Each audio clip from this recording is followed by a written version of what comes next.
The surface story is chilling enough. A lonely man, the Milwaukee Cannibal, who murdered 17 young men between 1978 and 1991, driven by dark, twisted desires.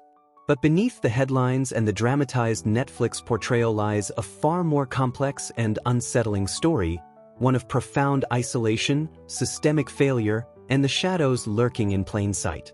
Most true crime stories start with a troubled childhood, but Dahmer's roots were more insidious than just neglect or abuse. Jeffrey Lionel Dahmer grew up in a household where silence was the currency.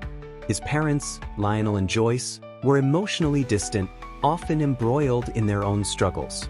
Lionel was a strict, controlling man, but his control was not protective. It was cold, suffocating.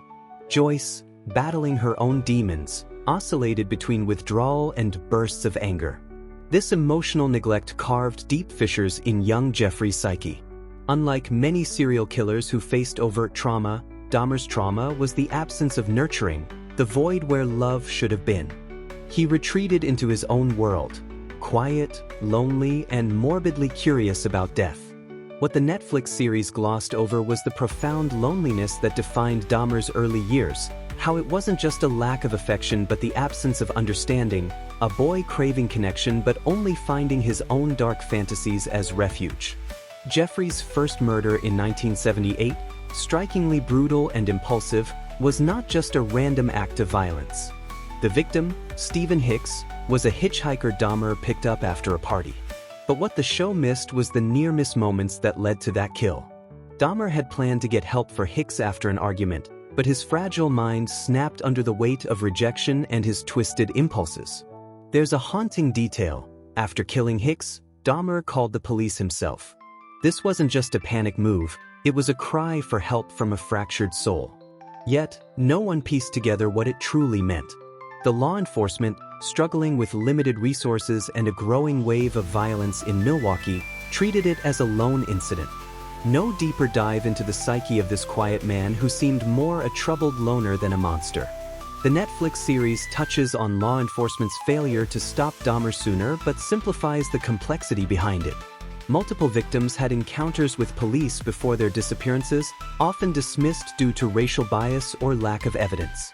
One of the most heartbreaking layers is the story of Conorak Synthesumphone, a 14-year-old Laotian boy Dahmer attempted to murder just days before his capture.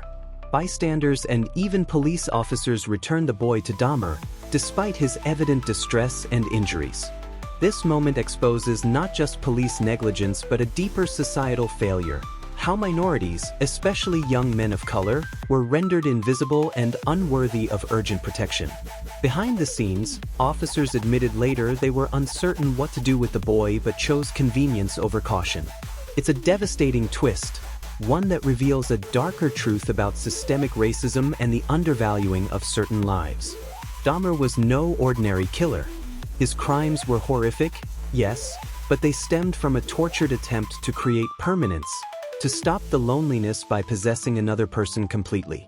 The Netflix portrayal hints at this but rarely digs into the emotional horror of Dahmer's internal conflict. He was deeply conflicted, haunted by shame, addiction, and a desperate need for intimacy that he could never express healthily.